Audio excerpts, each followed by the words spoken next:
Good morning, ladies and gentlemen. At the outset, may I extend a warm welcome to all the participants on behalf of CII. The webinars and online master classes initiative of CII is very well appreciated by our members, and we have organized over 500 online sessions since its launch in 2009. Our 8,000 members have participated, and the feedback from our membership is quite encouraging. Today is the second session of the CII Online Masterclass series on leadership and interpersonal skills. This session will dwell upon the topic conducting and facilitating lessons learned. May I now take a few minutes to introduce our esteemed speaker. Mr. Ratish Wahe is a graduate from the IIT Delhi. Having worked with the IT industry for over 15 years, Ratish's true passion lies in helping people internalize skills which help them grow to their full potential. He believes that the seeds of greatness are within every individual. Sometimes they need someone to help them nurture the same. Ratish is CMMI Level 5 certified, and his expertise lies in project management, program management, risk management, dynamic trainer, facilitating consulting, software quality, software project, agile methodologies, quality center, and soft skills. His major skills include training and development, budgeting, planning, execution, lecture, and course delivery. May I request all the participants to make a note that this webinar would be a one-way communication from CII. The live interaction session would begin after the presentation by Mr. Kumar. Participants are requested to type their questions in the question box, which would be open during Q&A session, and Mr. Wahe would answer all the questions raised. May I, on behalf of all the participants, extend a formal welcome to Mr. Ratish Wahe and invite him to take over the session. Over to you, Mr. Wahe.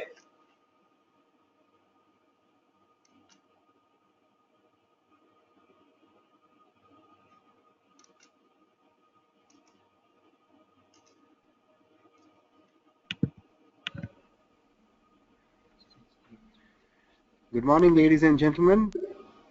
I hope you can hear me now. Yes, we can As hear you. That's nice.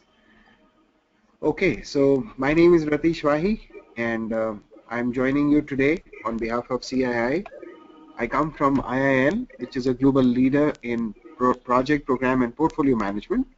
Also, Microsoft Project and Project Server, Lean Six Sigma, Business Analysis, Prince2, and ITIL. I've had the fortune of being associating with International Institute for Learning over the last 10 months now, and I've conducted a lot of programs with them all over the country. All right, so that you know who I am and putting a face to the name. This is me. I'm located out of Bangalore, India. I'm a BTech Electrical Engineering from IIT Delhi, and I've been working here in Bangalore for about 17 years now, mostly into process and project management, training and consulting. My hobbies are networking, singing, and traveling the world, and I'm blessed with one wife and 2 children. So that's a little bit about me. As for IIL, it's a network of 18 wholly owned IIL companies with clients in over 150 countries. They've been in business for more than 3 decades, and more than 30 major global companies are our multi-year customers. They've been on top of all project management activities and initiatives around the world, and they're very closely linked with PMI, which is the Project Management Institute based out of US. These are the 18 different companies, subsidiaries, out of which IIL India is a part, and that's where this webinar comes to you from. All right, so what is our goal for today? Well, I have a couple of goals. Obviously, we are here to discuss the principles of lessons learned in the context of project management. Okay. Of course, usually we document results, we record the plan versus actuals of different attributes in the projects that we do. I used to work in IT for 14 years, and we used to, after every project, record our actuals versus planned of different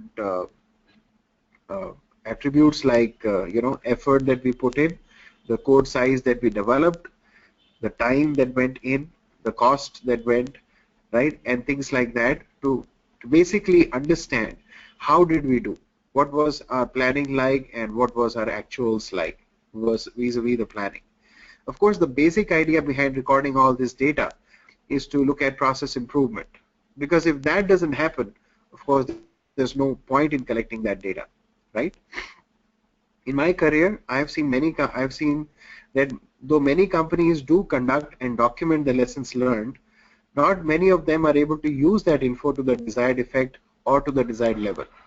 It usually gets stored somewhere. Some companies also have the right way of storing it so it can be accessed by the relevant people. But the right place to use it is when you start a new project. That's the time you need to be able to get all the information from the past and make some meaningful conclusions, do some in-depth planning so that you can do the current project which you're running in a better way. There is a saying that one who learns from his own mistakes is an intelligent person, but one who learns from others' mistakes is a wise person. I'll give you an example. I am blessed with twins, as I told you, 2 children, and they are twins, a boy and a girl. Tanveer and Tanisha are their names. So when they were about, I would say, 4 years old, one day we had always told our children to stay away from electrical appliances, and like we tell the children to do so. But in all her innocence, my daughter, she spotted iron kept on the table. My mother-in-law was ironing clothes, and she went to the bathroom, I think, for a minute, and my daughter spotted an opportunity, and she went and kept her hand on the hot iron. And obviously, you know what happened after that. Obviously, there was a hurry and worry in the house, and everybody was running away, and we were taking her to the hospital and all those things, and she was crying, and her hand got burnt. Now, obviously, as you would expect, in the future, she's not likely to repeat that. In fact, she won't even touch a cold iron, for the fear that it may burn her hand. So that's a lesson learned for her. But interestingly, my son was watching all this. He obviously did not burn his hand, but he saw his sister doing that. So obviously, he concluded in his mind that that's something that he should not do. Now, that's an example for a small child. I remember when I came to Bangalore 17 years back, I loved the weather, and everybody who comes to Bangalore talks highly about the weather. And I remember it used to rain every day evening, And so what that told me, or what I learned from it was, a couple of times I got wet, and I enjoyed it, because in those days, I was fresh out of college, and youthful stamina and all those things. We used to enjoy the rain. But then I fell sick a couple of times. So a lesson I learned from that the hard way was that we should have an umbrella with us whenever we are in Bangalore, because you don't know when it's going to rain. Even today, it's a cloudy weather in Bangalore, so we don't know when it's going to rain. Similarly, when I joined an IT company here, I got friendly with the team that I was working with, and one of them was my senior from college. I didn't know him too much in college, but there we grew close together. One of a very sound advices this friend gave me, early in my career was that, Ratish, when you work, make sure you measure your own productivity for your own reasons. Keep a record of what is your productivity with code, what is your productivity with reviewing documents, writing documents, or doing any kind of work. Because in due course of time, you will be asked for estimates. You'll be asked to estimate the time or effort required to do a job. So if you have those numbers of your own productivity, it will help you to give, informed promises to people. Make informed promises based on data so that you don't go wrong too much. And also, it will help you assess yourself if you're increasing your productivity or your performance over a period of time. A very sound advice, you would say, right? Not many people get that. A lot of people keep waiting for the company figures for the productivity and stuff like that. These are all small examples of lessons learned, right? And we as human beings are already wired to learn from our own experiences and to learn from our own observations. Today we will talk about how do we take that knowledge or that skill, that inborn skill that we have, to the next level. What are the things we tend to miss out? What are the things we should try and keep in mind? What are the things that we should derive better lessons from if needed?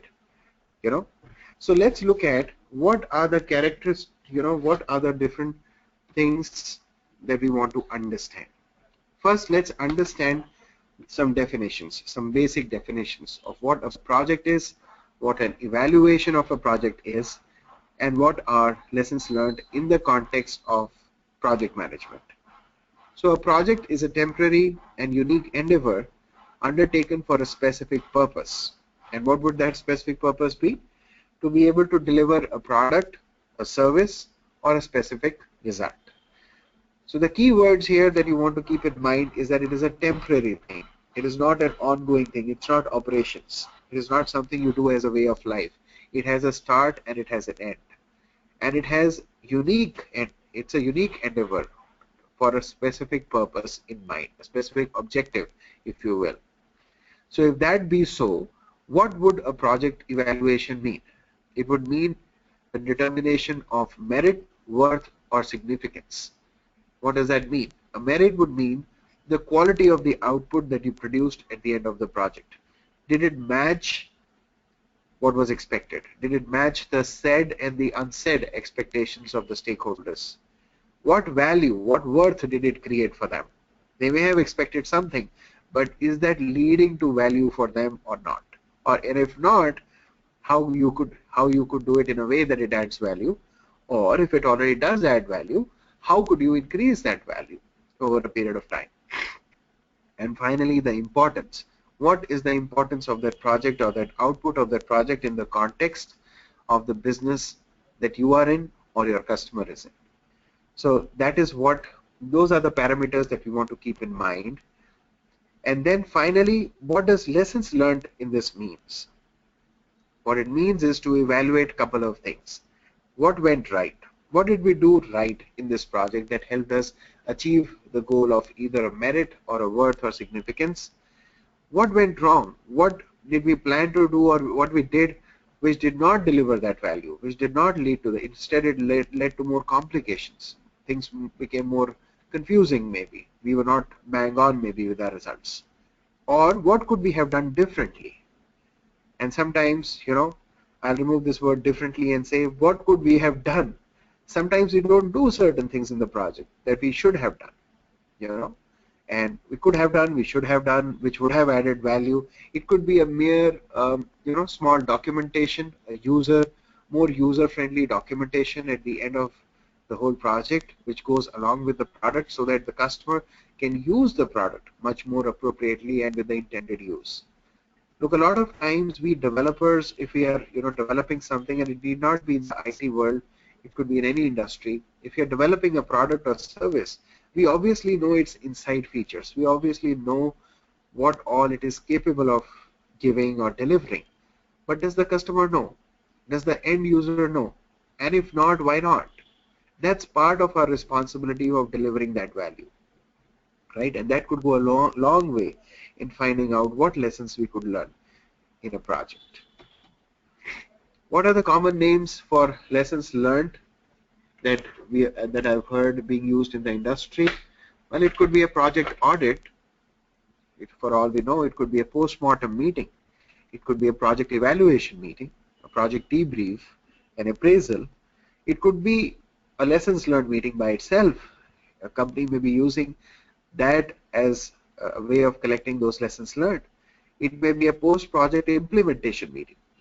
It may be a post-review, close-out, post-project review, project recap, project assessment, and it could also be a retrospective meeting as we have in Scrum methodology under Agile. All of these meetings, all of these, I would say, milestones in the project are intended for the same purpose, to gather as much knowledge, as much lessons, if you will, from your experience of running that project. Again, in terms of what did we do right, what we could have done better, what we did not do right in terms of adding value to our customer, adding more importance and stuff like that to him. So what are the characteristics of a lesson? How do we find out if, or where are the different points? A designated period of time where learning is intended to occur. So there could be during the phase of a project, you have different milestones, small milestones where you will gather those learnings, because your project may at least, in some cases, be, let's say, an year long, and you can't wait for a year to gather all the lessons learned. So you could have a monthly kind of a schedule. You could have a bi-weekly kind of a schedule. Some kind of a scheduling done to find out, maybe at the end of each team meeting, you take a 20-minute break or a 15-minute break and ask everybody to share what lessons they have learned. Of course, now if we get a little deeper into it, we have to enable people to be able to, abstract the lessons learned from their experiences. A lot of time people are so involved and so busy in doing things that they don't really observe themselves, or they don't observe what's happening in the project.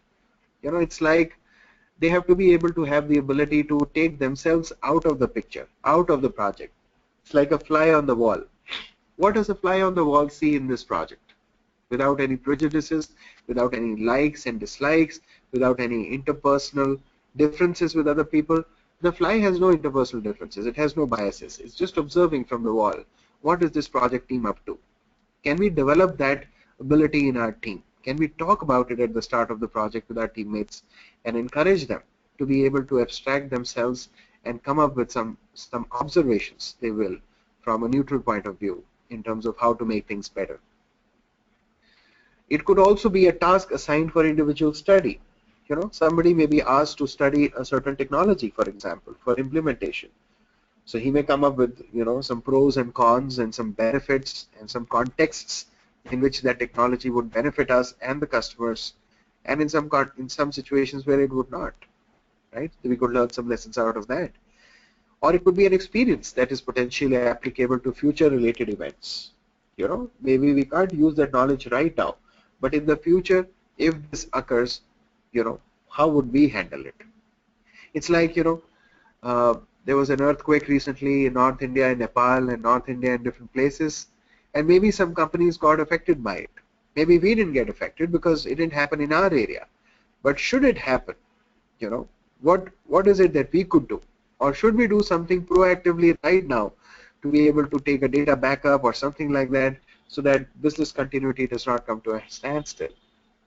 I know that, 15, 20 years back, nobody used to do any risk planning with regards to events like a tsunami. But once that tsunami occurred in South India and so much of damage happened, so many different companies started buffering that into their risk management plans. That's a lesson learned, which can be used for the future events. Or it could be a meaningful exchange of knowledge that can be reused. As a project team, how do we handle certain events, certain crises? What capabilities have we built? What kind of knowledge do we have in our team to be able to handle different kinds of situations? Or we may find out that an event has some consequences, positive or negative. It may be as simple an event as requirements change, requirements churn, which is inevitable in most projects that we do, right? The customer will change his mind, the market scenario may change, the competitor may come up with a similar product earlier than us, and requirements will change. So whenever that event occurs, what knowledge do we have? What lessons do we have from our past to be able to draw upon? It could be an understanding of a tangible, a recorded fact, right? It could be agreement with stakeholders, and you may figure out during the course of the project that you did not put in some clauses into that agreement, which you should have, which you could have, and which could have avoided you some heartburn. It could be an item that can be captured, traced, or tracked, right? And maybe we can use that in future. It could be the team productivity figure for a certain technology, for example, right, which can be tracked and kept, stored off should we work on that technology in the future. And finally, it could be an issue that changes thinking or behavior. Maybe how, during the course of a project you get access to an expert and you observe the expert debugging a problem. It's a very, very, very interesting thing to see sometimes, because the way I approach a problem may be totally different from the way an expert approaches the problem. And a lot of times we have to ask those questions to find out, why did he or she approach that problem in that way? What experiences of his or her is drawing upon, which we can learn and minimize our learning curve, so that we can get those valuable best practices and good ways of doing things. It may also be by observing different project managers do risk management or risk assessment. What all do they consider? How much weightage do they give to different kinds of risks? And why? What helps them, what in their experience tells them that some event is more likely to occur than the other? All these are lessons. All these are, experiences of other people that we can learn from. And finally, some project information may not be a lesson at all. It's like trying to beat, something up to get some value out of it, which is not there. Some team may conclude that because of requirements change, we took more time. So next time we should try and prevent requirements change. That may not be a good lesson to learn. Why? Because that goes against the principle of, change being the only constant. Things will change.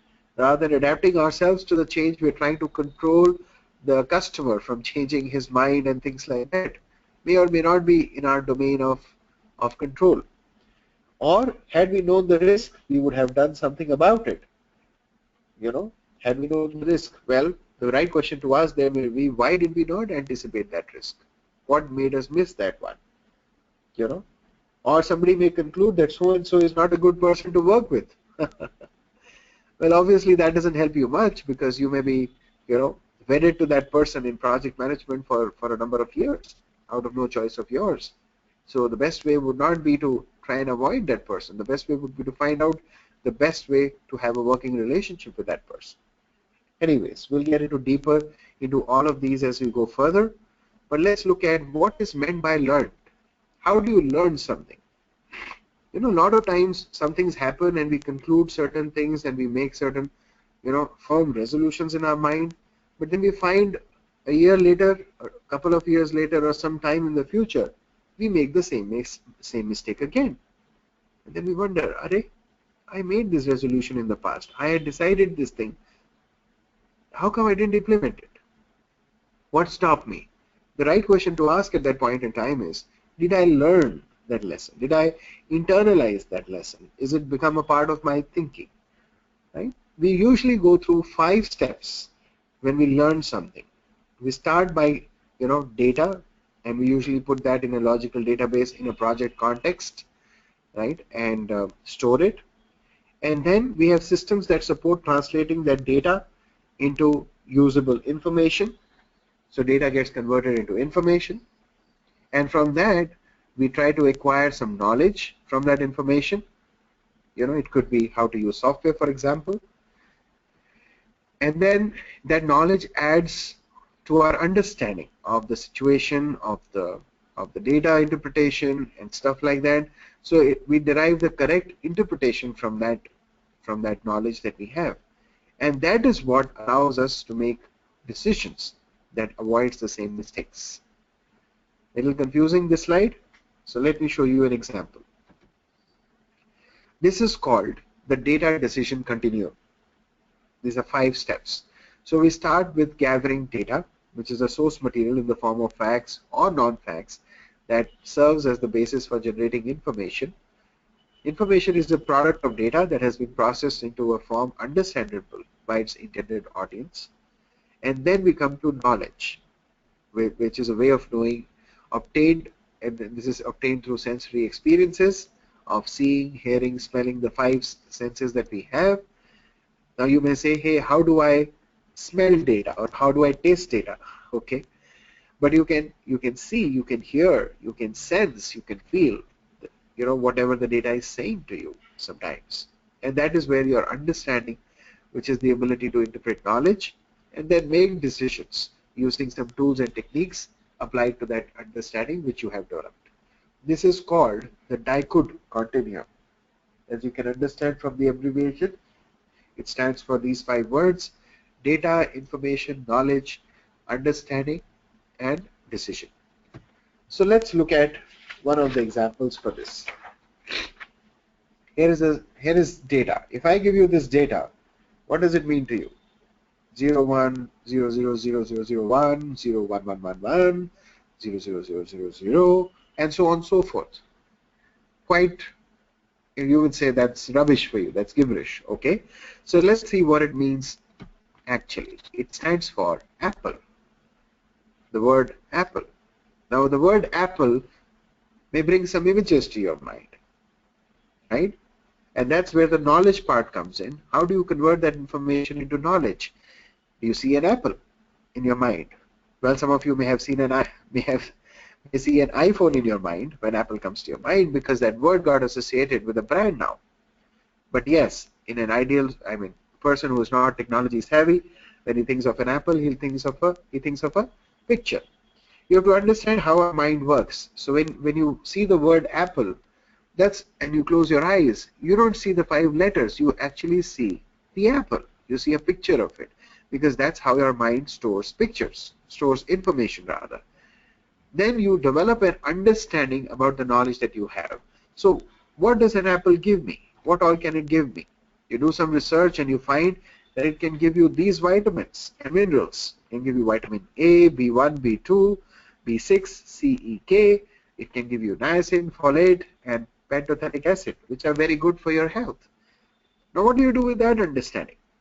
You obviously decide to eat the apple, right? Can you see how data led to a decision through a process which happens very, very fast in our mind? The moment we understand that this stands for an apple, the rest of the steps are self-explanatory because somewhere in our mind that information is stored. This is called visualization and presentation. A lot of times, a lot of companies have tons of data, but that data is of no use unless it gets abstracted into information, into knowledge, and an understanding of your situation vis-a-vis the market, vis-a-vis the customer, vis-a-vis your product life cycle, and then decisions are made based on the understanding that you derive from the knowledge of the information and the data that you have gathered. That is the process that we follow, and that's the learning curve, if you will. So I'll show you an example of lessons learned in a project. So in a specific project, for example, the project team kept the different phases on the x-axis, the initiating, planning, executing, monitoring and control, and the closing phases, the 5 different phases. And in each phase, they looked at the knowledge areas of communications, cost, HR, and so on and so forth. And they did an analysis in each phase. How good were we? Did it go as planned? So wherever you see a green dot is where, let's say, under planning and under communications. So communications planning was a green dot. Integration planning was also a green dot.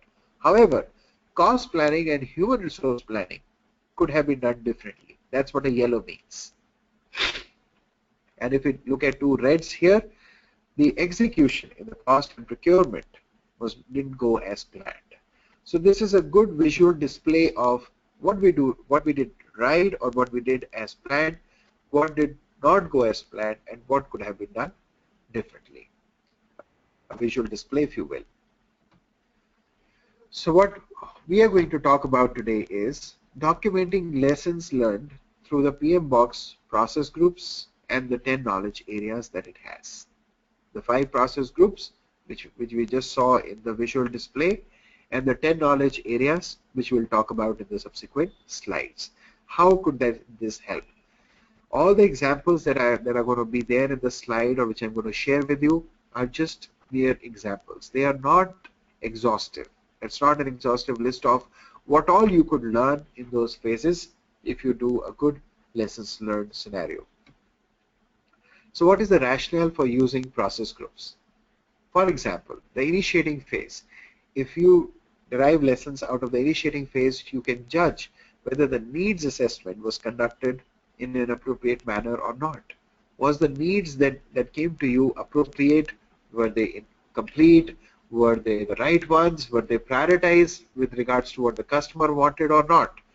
This is something you can conclude maybe at an initiating phase, but more importantly, it will be at a closing phase where you're closing the project, where you're checking with the customer, whether he has gotten the value, whether he got the product the way he anticipated, whether it fulfills his needs or not.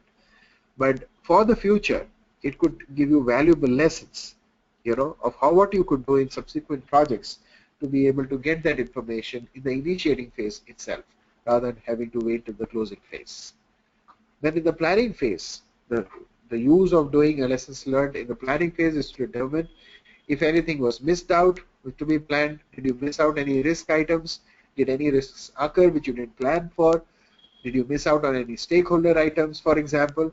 So planning phase can be used for checking out where all your planning did well, where all the planning was not good.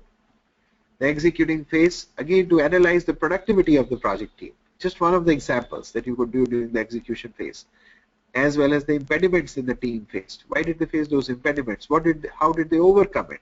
Are there any best practices that can be shared not just within the project team but within the company, or maybe even with the customer? You know, sometimes we share some best practices, some lessons learned with the customer itself, because it adds value over a period of time. The customer also matures, you also mature, and your interaction and your working together, the relationship becomes better. Finally, we come to the monitoring and control phase, which is to verify if the right metrics were recorded, analyzed, and acted upon. This is the phase you collect a lot of data. A lot of data gets generated on how things are happening in the execution phase. So monitoring and control is happening in parallel with execution, and you use those metrics and data to make conclusions. You know, how much to test, how many more things to fix, how many bugs to take care of, and so on and so forth. And finally, in the closing, to review the records management efficiencies, as also if proper closure was done with all the departments, with all the stakeholders. There's a saying that we never make any enemies. We always try and close on a positive note with all the stakeholders, because we'll have to work with them again in the future. So was that done in the closure phase? Did the right people take up that responsibility and implement that? Or can we learn something from that? So these are different examples, but as I said, these are not exhaustive. But this is one way of collecting lessons learned. And what is the rationale behind using the knowledge areas? Well, each one of them has a different rationale. The communications plan will specify who needs what information and when. When should you supply what information to which stakeholders, if you will. Communication systems are typically optimized through push and pull configurations. In a push system, information is sent to subscribers, that is in a broadcast email, for example. It is sent to everybody. Whether they look at it or not, we push the information out to them. In a pull system, however, subscribers log in to obtain information. Right? We could have the information in our central system, a SharePoint site, for example, and a stakeholder assessment. A stakeholder could always access that. We could give that access and get data if and when he or she wants it. So at the start of a project, when we do stakeholder assessment, it should indicate the level of interest and influence that sponsors and stakeholders have in a given project. What kind of information would they require, and when? Should it be a push, should it be a pull, and things like that. Those decisions need to be made. Coming to cost.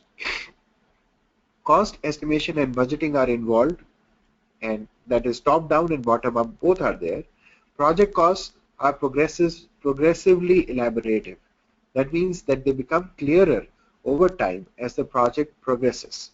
You'll have one estimate of the cost when you start the project, but as the project goes along, the costs may go up or sometimes down, because you are able to get certain things done through subcontracted sometimes, right?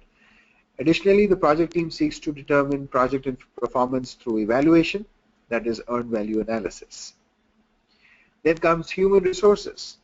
Now, job performance evaluations, which are a part of HR management, have a lot of input coming in from the project, right? How do people collaborate in a project? What does a project team, how does it deliver? Does it do the job well intended or in a manner that is supposed to? Then comes integration. That is the project management area that tries to integrate all the different knowledge areas of project management. Now, if you think of each part of a project as a fruit, for example, apple, banana, cherries, peaches, integration management is the fruit salad, so to speak.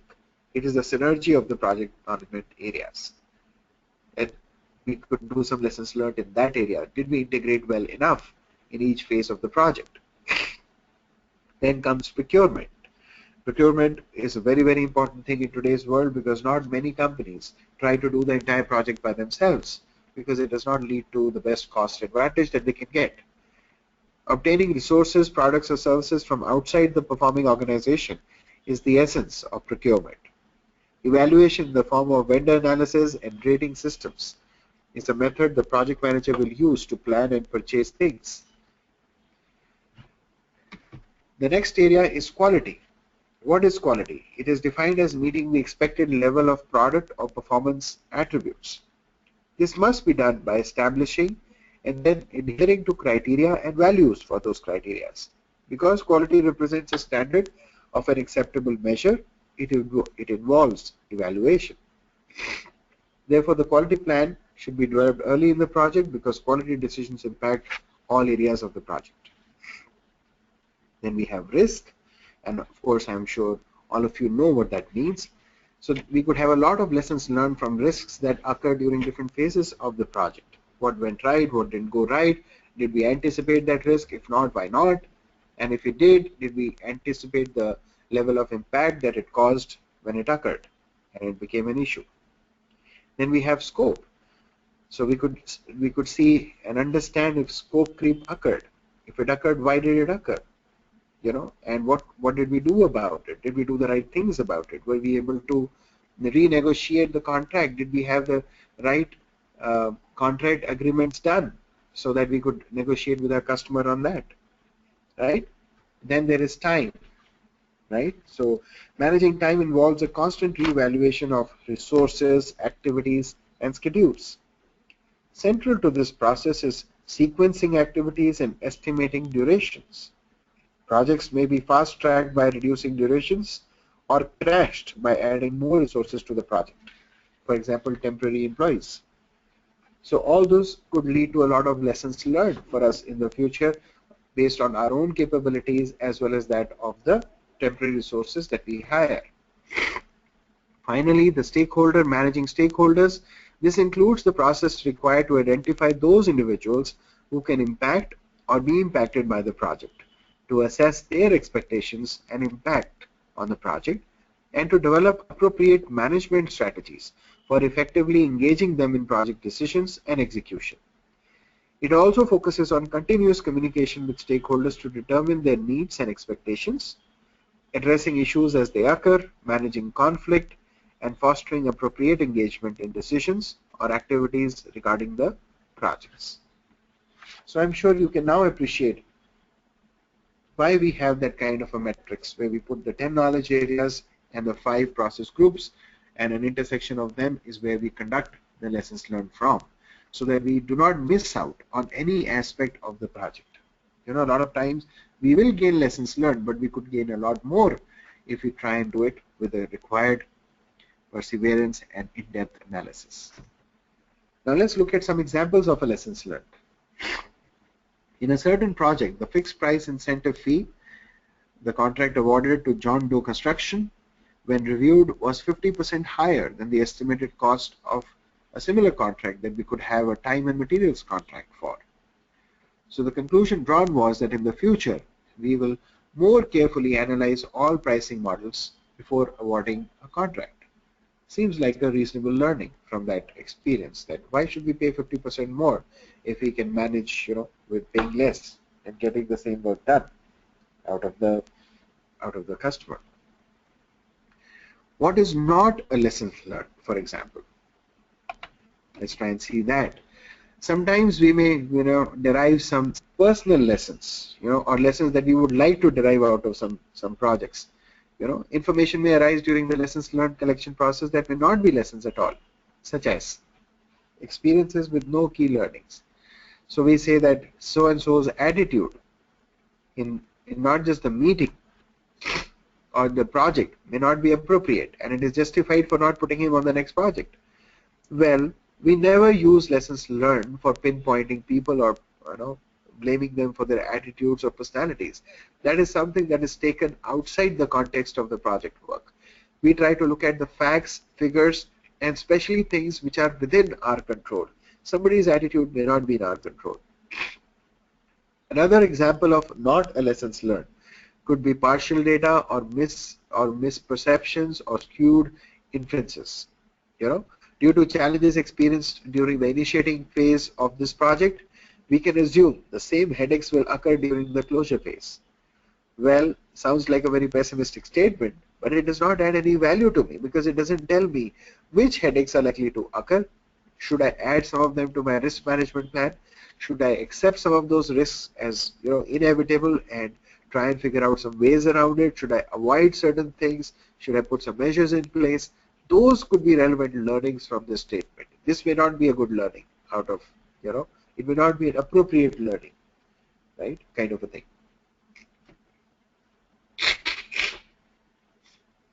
Excuse me. Finally, let's look at two dimensions of lessons learned. We can learn lessons as we do the project, during the course of the project, and of course we could learn lessons at the end of the project. I have put the thinking retrospectively or after the project learnings at the top first. Why? Because this is more used at the start of another project, a similar project, or even if there's no similarity in the project work, sometimes the stakeholders that are involved in that or the situations that we are likely to encounter in that project may be similar to another project. So we can definitely learn on those criteria or those learnings in those specific areas from a previous project. So summative kind of lessons learned are the ones which we learn at the end of something and can be used at the start of the new project. It is called thinking retrospectively.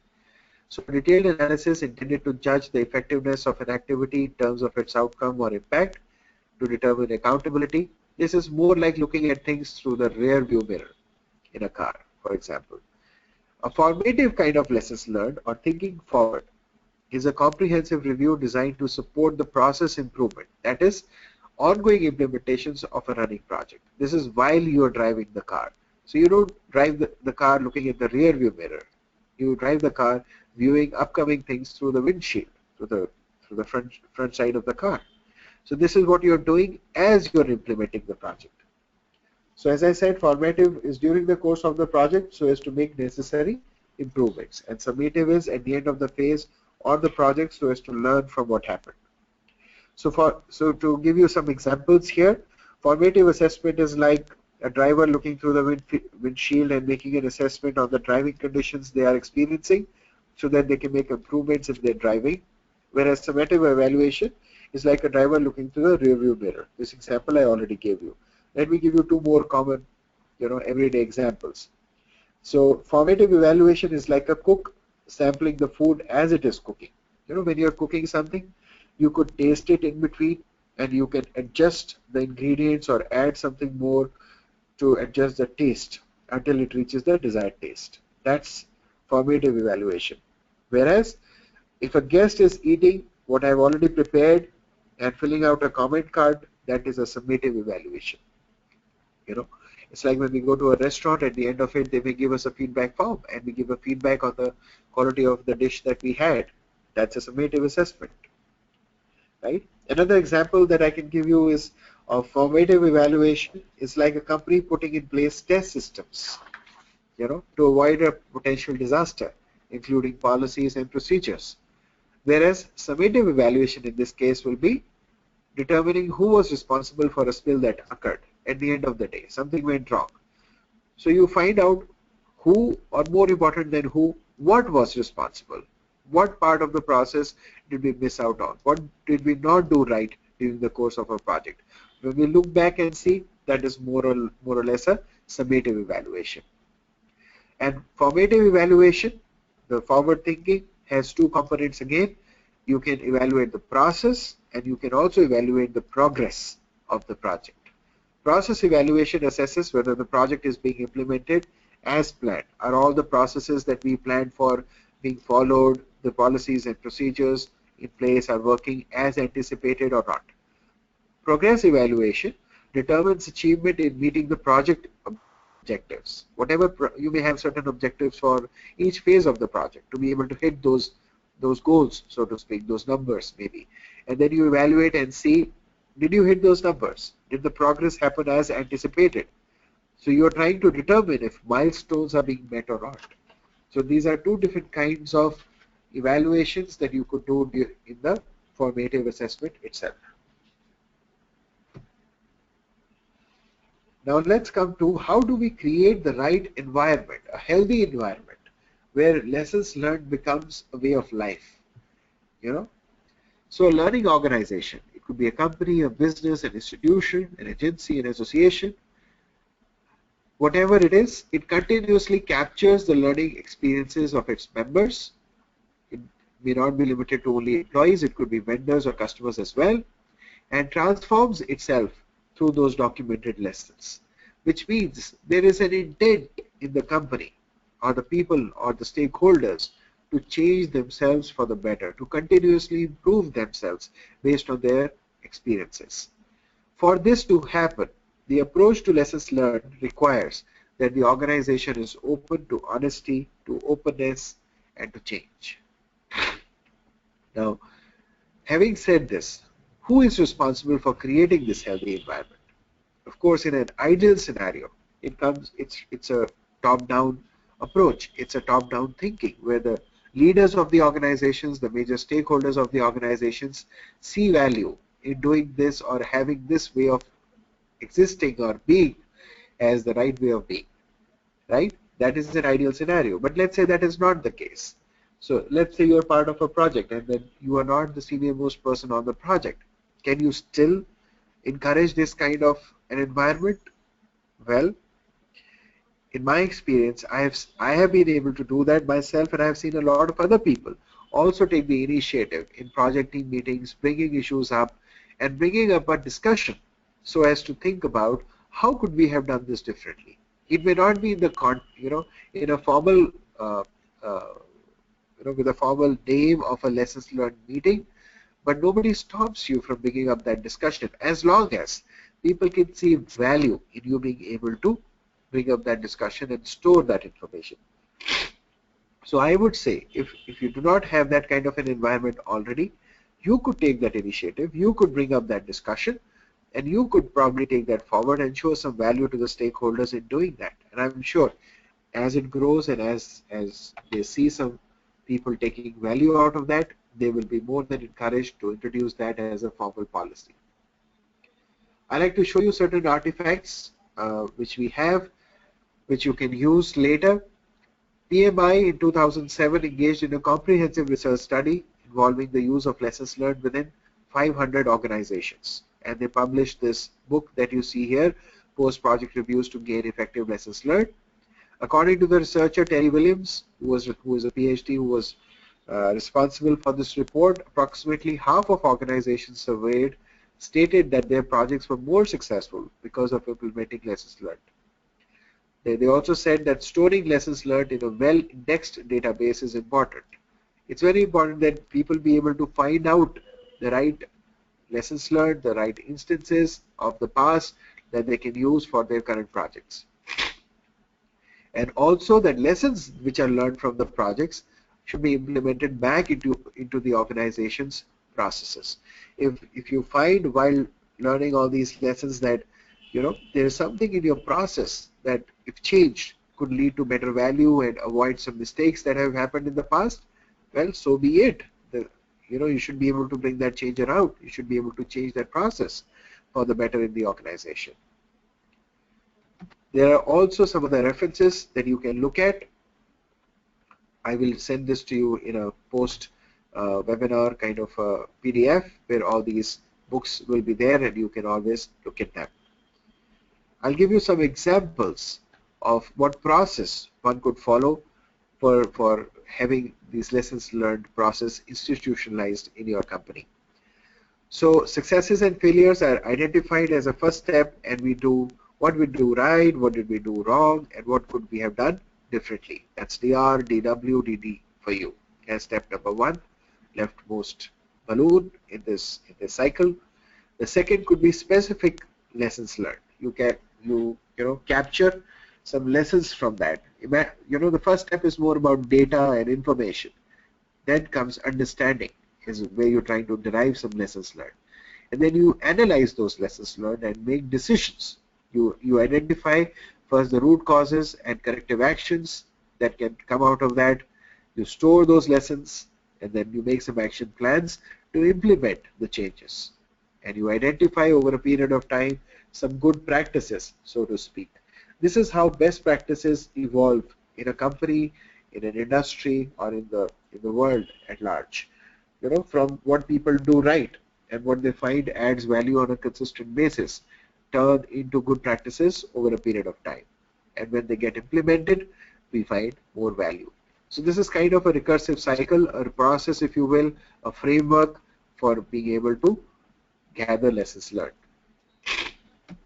This is a possible template for capturing that. On the left hand side in the A column, you see all the different knowledge areas, the 10 knowledge areas that BM recommends, and in the first row you see the 5 phases against which you will do an analysis, and in G column you see the 3 options: what was done right, what was done wrong, and what we could have done differently.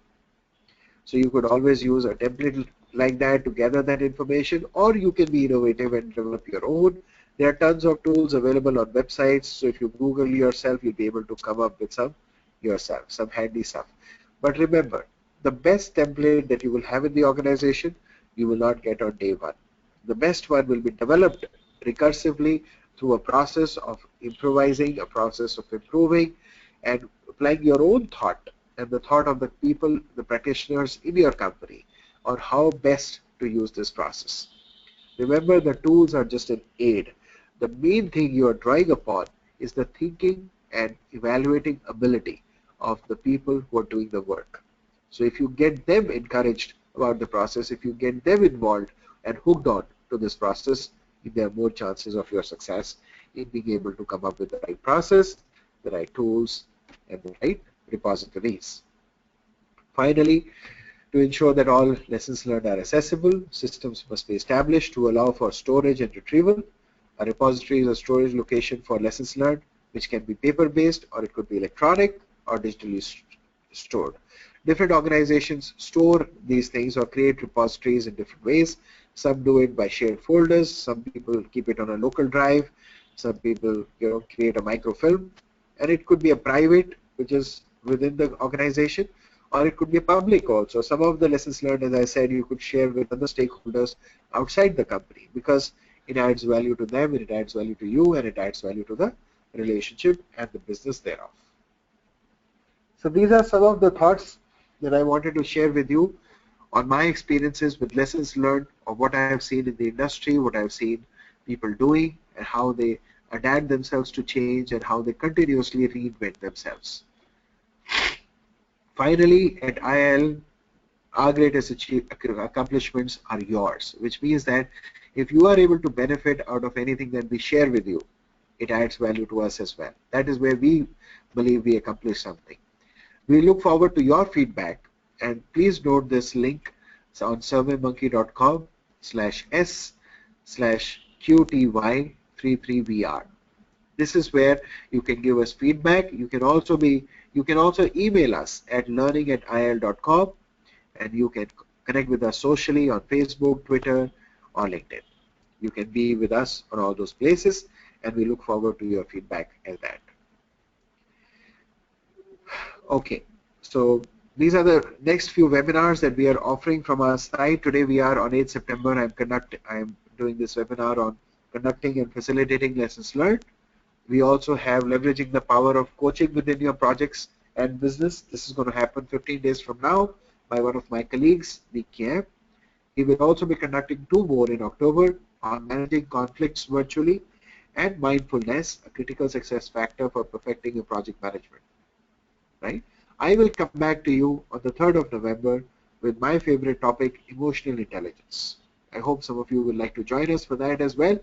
And finally, the last one by IIL will be my colleague Ajay from the UK. He'll be talking about effective stakeholder communications. So this is what we have from my side and from our side today. Before I invite your questions, I'd like to tell you about the International Project Management Day, which we are conducting. IIL is conducting this on the 5th of November. You can register for it at iil.com. It is where a lot of speakers from around the world, I think about 30 odd speakers who are masters on project management, including Dr. Harold, who's the author of all the PM books that are published worldwide, will be one of the speakers. It will be worth you attending that, listening to that, and getting value out of that. Good. So that brings me to an end of what I had to share with you. Just give me a minute. I'm going to change the way I'm listening to you right now. I'm going to add a headphone. Yes. So I have done that, and I'm open for questions now. Thank you, Mr. Wahe. This is Anil again. Yeah. I request all my delegates to kindly write their questions in the chat box or in the question box, and I will read them out to Mr. Wahe and he will address the questions. So, Mr. Wahe, we will wait for 2 minutes for the questions. Yes, please. Thank you.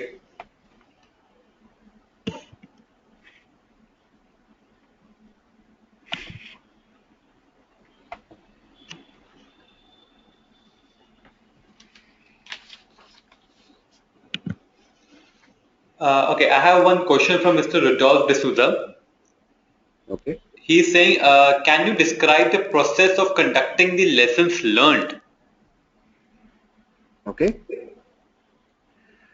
The process for conducting a lessons learned meeting, he means to say, right? Mr. Rodolphe, can you write more details about your question? Yeah, the meeting, I yes. think he's referring. Yes, I think he's referring to that. yes. Yeah. The reason I did not get into the nitty-gritties of that is because every organization and every team does this in their own style.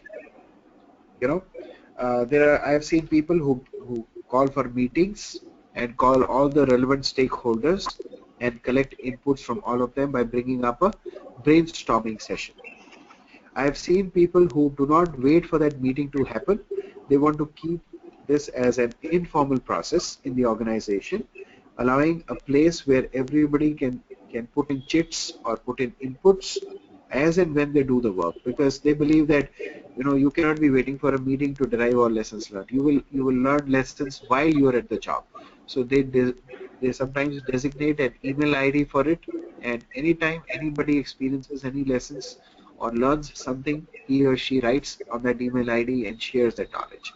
And of course, it can be brought up for discussion in a forum or in a gathering at a later point in time. There are also organizations that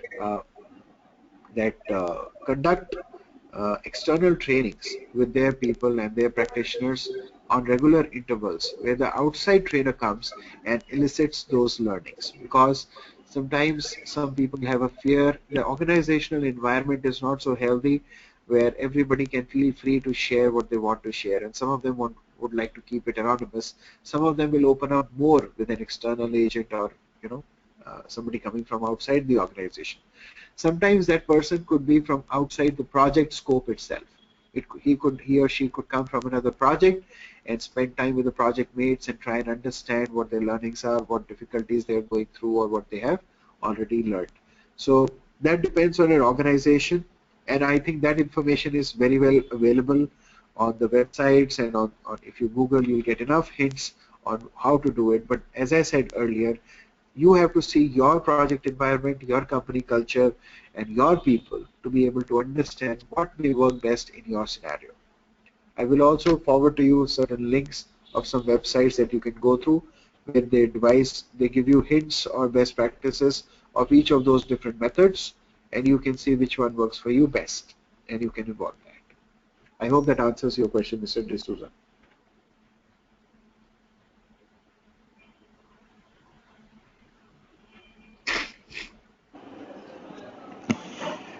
There is another question from him. Yeah. It's saying that with the teams working virtually, how do you conduct lessons learned? Okay. All right. First of all, there should not be much difference uh, in the process of collecting lessons learned, because the principles remain the same. Having said that, there will be an additional area of, uh, of of thinking to be applied to on what are the best practices in working virtually. What works best for each team? And I believe if you empower the team to come up with those methods by their own experiences, I believe that's the best way of bringing out the best coordination amongst them. Because any rules that you apply, any formal ways of working that you implement, they come in the way of proper communication. So if the teams can be so empowered that they devise their own methods, they devise their own timelines, they devise their own processes of exchanging information and collaborating, I believe that over a period of time, again, you have to give them some time. You have to be patient. You have to be able to listen to them when they are experiencing those pains. You have to be available to them, you know, if you are the project manager, if you are the sponsor, so to speak, and be able to iron out those differences or those. This is where a lot of technology can also be used. Again, if you ask me which technology to use, I can't give you one answer for it because every company will have its own, standards, tools, and stuff like that. And of course, there's a lot of freeware these days which helps you in bridging those communication gaps and stuff like that. I hope that answers your question. Thank you, Mr. Wahid. Uh, Yeah, he's also appreciating your reply for your question number one that you have explained very well. thank you. And even for question number two also, he has appreciated your response. Sure. I Thank you, request Mr. my Potato. I request my other delegates to to write their questions so that Mr. Wahid can address them.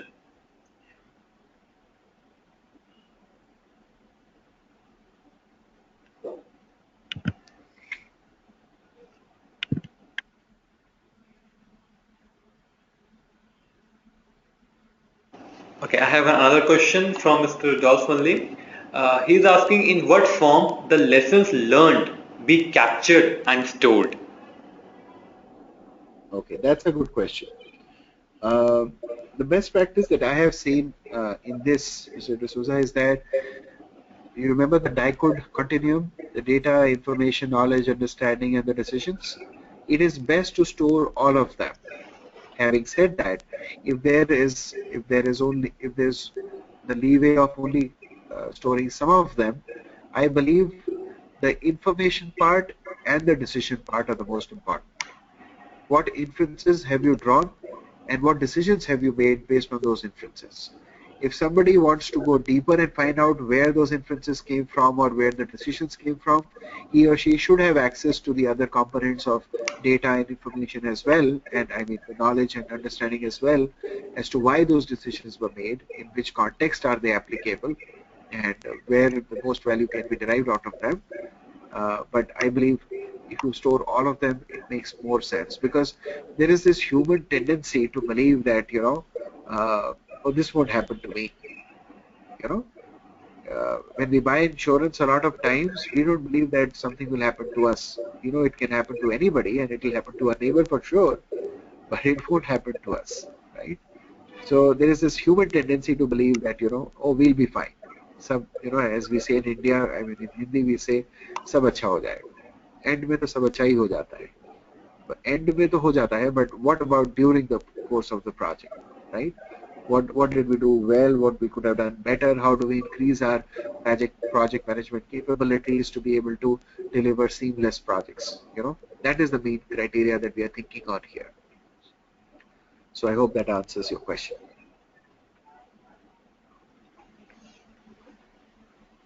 I believe so.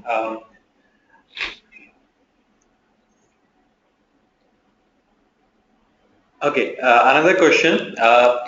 Can lessons learned be captured in the form of stories or storytelling? Do you have any experience in this method? Stories. Okay, personally, frankly speaking, no, I don't have any experience in people storing stories for lessons learned because I believe there's a resistance to storing the lessons learned itself. Stories, capturing stories itself or creating stories out of it, I'm not sure how somebody is doing it. But if you know something about it, please do share and it will add to my knowledge base as well. On the surface, seems like a good idea because We human beings love to hear stories, and when somebody starts a project by telling us some stories that are relevant, of course, and that add value, we would love to listen to them. So seems like a good idea, but I'm not sure how it will be implemented. Okay, sir.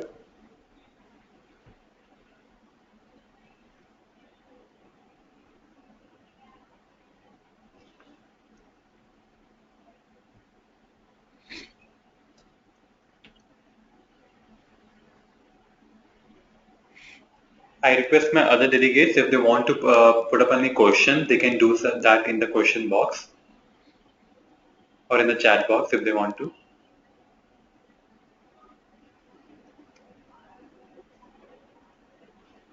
We will wait for 5 minutes more. Sure, no problem. Yes, sir.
Are you able to hear me?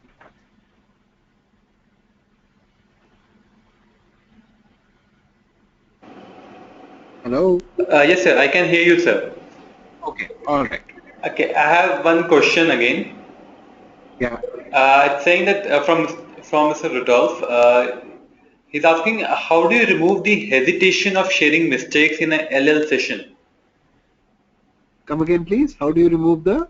Hesitation of sharing the mistakes in a Okay, in a LL session. okay, that's a good question. Mr. Rudolph, and others as well. I think this has both components to it. It is about the culture that you create in the team during the course of your work, and also how do you prepare people to come for the lessons learned meeting. Now, having said that, at the start of the project itself, if you outline the expectation that we will want to capture lessons learned during the course of this project or at the end or at some defined milestones in between, if you lay out the structure for it, and then you create an environment where everybody can share whatever they want to, or also the mistakes that they themselves have made and what they could learn from it, and you also encourage them to share mistakes that they have not learned anything out of because they don't know what they can learn out of it, and they would need the team's help to get some inputs on that. I believe it's more about leading that culture and encouraging that culture. And what would also add to that is, because what happens when somebody shares his mistakes? Is that person held responsible for it? Is he penalized for it? Does it go against his performance management review at the end of the year or the project? Which will go a long way in determining. So you have to be very careful that you don't use this information for penalizing anybody at any stage, either in the project or in the year end. Because when people come to know that it is being done that way, it will obviously curb their willingness to share. The other thing is about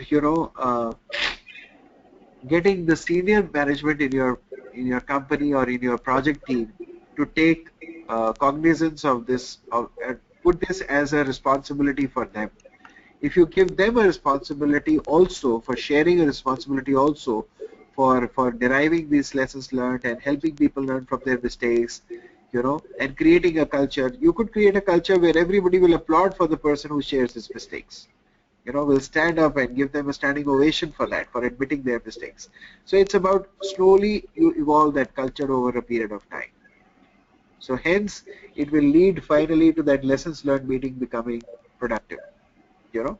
Or you could ask the project team itself, how do you think we should create that culture? Why you express your intent to them. Look, my intent is to create that environment for all of you, where all of you can learn from your mistakes and the mistakes of other people and add value to each other. What do you suggest? Best let it come from the horse's mouth. Let it come from them. And then you implement those things and you stand by and support those things. You implement whatever tools may be required for that. Some external help that may be required, some consultation may be required. So you provide all those resources to your team, and you will see the team is able to organize themselves and, as a self-organizing team and come up with spectacular results, is what I have seen already in the past. So I hope that answers that question, Mr. Rudolph. Right. Sangeeta, I will come back to your questions once I resolve Rudolph's question, because he is coming back to his same his previously asked question. This is also saying that nice suggestion to set expectation at beginning that we will be capturing lessons learned. Also the involvement of senior management. Okay, he's appreciating, I believe. Okay, not a question, but he's appreciating. That nice suggestions to set expectation at the beginning that we will be capturing lessons learned. Also the involvement of senior management. Sure. Okay, there is one question from Sangeeta. She's asking, most of the time lessons learned have a short lifespan. How do we manage such situations? Okay. Sangeeta, there are two aspects to this. There could be some lessons which are meant to have a short lifespan, which means that they're only relevant in a certain context or for certain technology or for a certain way of working. Having said that, it also depends on how you evolve your repository of lessons learned over a period of time. Does a churn happen in that? Is it optimized at some point in time? Basically, it's about taking care of the baby. I have seen a lot of people who create that repository and then they leave it to God to take care of it. If you leave it to God to take care of it, over a period of time, there'll be so many lessons learned in that repository that you won't have any lessons learned for yourself, and it will become more of a headache than an advantage. It will become a liability than an asset. So the important thing is that somebody has to be assigned or somebody has to be responsible for taking care of it. And I believe the best way of doing that is not just with one person designated. It should either be on a rotating basis or it is a committee of 2 or 3 people who at any point in time have the responsibility for optimizing it and leaving out certain things or adding to it and stuff like that. So it is built over a period of time, right? And a lot of times that knowledge remains in the heads of the practitioners, in the minds of the people who are implementing that. So a lot of times it need not be, everything need not be documented all the time. It could remain with them, and some of the things which you think are important can be documented. So a thought will have to be applied as to what could be the best way in your given scenario. And I believe you are the best person to apply that thought.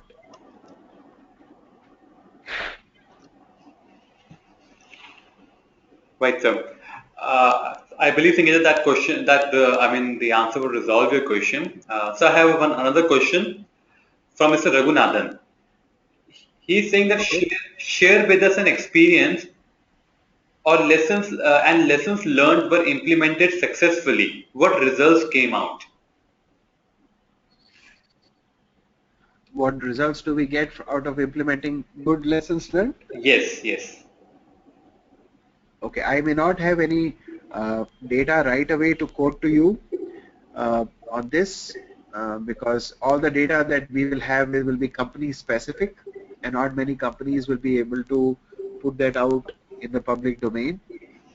Having said that, if you have a certain, like we have software improvement network in a city, in Bangalore, for example, we have BSpin, where people from all companies gather regularly.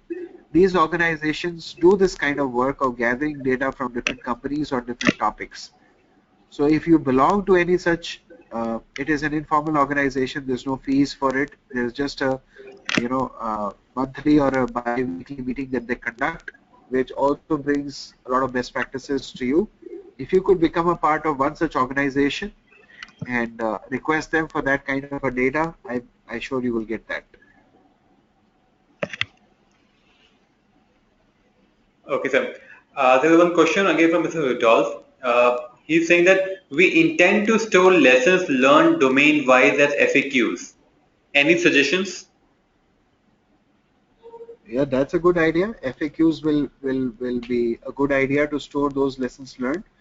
But again, there should be a way for people to access that repository and find out, or there should be some indexing also done so that people can look for relevant lessons for whatever their scenarios and situations are, because a lot of times the information will be there but it will not be picked out because the indexing was not done properly. So I believe storing lessons learned is a good idea, but if the indexing is done properly, then it can lead to much better value. FAQ seems to be a good way of doing it.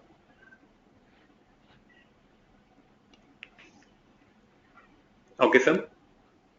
Uh, Both Sangeeta, Raghunathan, and Mr. Rudolph have appreciated your all replies. They are thanking you. Sure. It's my pleasure. Uh, is there okay? Sangeeta, one more question. How about using checklist? Well, checklists are always a good idea, but what I have seen in my experience is people hate checklists. And the reason they hate it is because a lot of times the context is not there and they're too long. I mean, a checklist with 20 or 30 items, not many people are willing to go through that. Instead of that, if you can get the team, motivated, get them all together over a cup of coffee or in an informal kind of setting and bring up the discussion, make it interesting. Look, anything which is interesting will sell faster.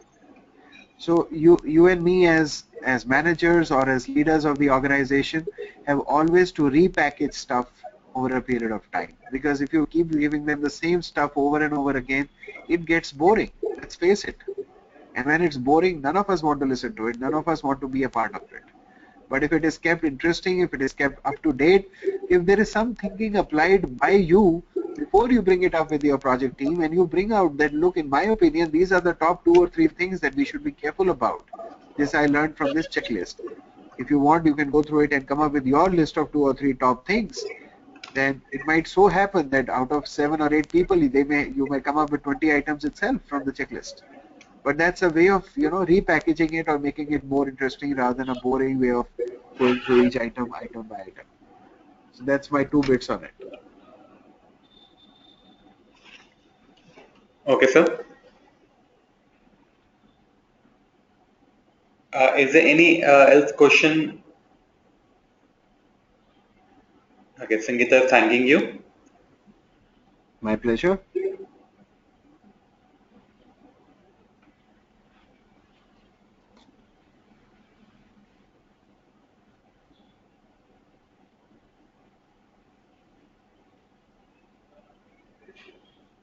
We're just going to wait for 2-3 minutes more. If there is any question, I request my participants to type in.